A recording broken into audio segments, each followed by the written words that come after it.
بسم اللہ وصلاۃ والسلام علی رسول اللہ۔ بنیادی طور پر غزوات نبویہ کا یا حضور کی جنگوں کا ذکر کر کے محض ایک سٹوری کو پلے کرنا نہیں ہوتا ہے، بلکہ اس کے پیچھے جو قرآن نے بھی غزوہ بدر کو بیان کیا، حدیث مبارکہ میں بھی ہے، اور امت کے جو علماء ہیں وہ محراب و منبر پر ان تذکار کو چھیڑتے ہیں۔ اس کی خاص وجہ ہے کہ ایک جہت میں رسول اللہ صلی اللہ علیہ وسلم کے جہاں اخلاق ہیں، جہاں سرکار کا کردار ہے، جہاں آپ کی میٹھی گفتگو ہے،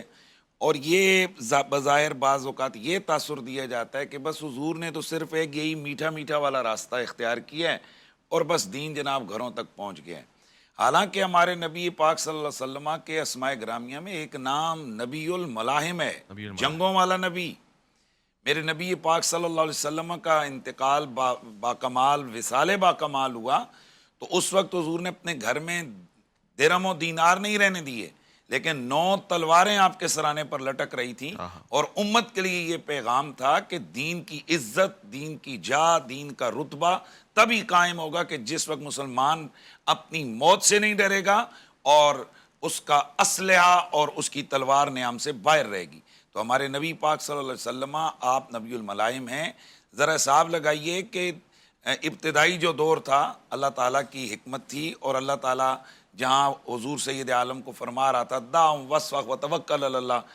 ابھی یہ نہیں کہ جہاد کا حکم نہیں آیا تھا، اور جب جہاد کا حکم آیا تو صرف 2 ہجری سے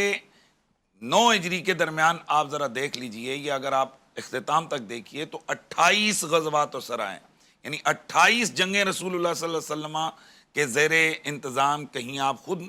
شامل اور شریک ہیں اس میں، اور کہیں آپ اپنے صحابہ کو وہاں روانہ فرما رہے ہیں۔ تو یہ امت کے لیے ایک یہ بھی پہلو ہے کہ بھائی ہمارے نبی پاک صلی اللہ علیہ وسلم نے دین کی سربلندی کے لیے اور باطل کو، ظلم کو کچلنے کے لیے آپ نے تلوار نیام سے باہر رکھی، اور اسی کے لیے فرمایا کہ یا ایھا النبی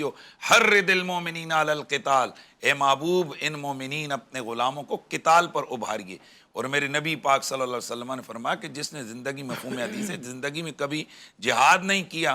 اور نہ کبھی اسے جہاد کی طرف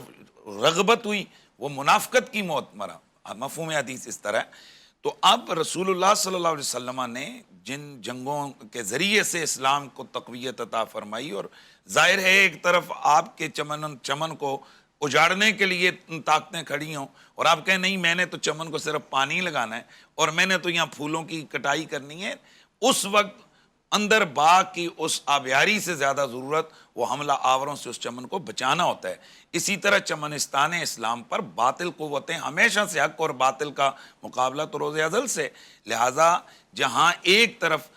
آہستگی کے ساتھ، شائستگی کے ساتھ، تعلیم و تربیت کے ذریعے سے اسلام کی حقانیت ذہنوں میں راسخ کرنے کی ضرورت ہے، وہیں پر جو لوگ جن کا یہ منصب ہے،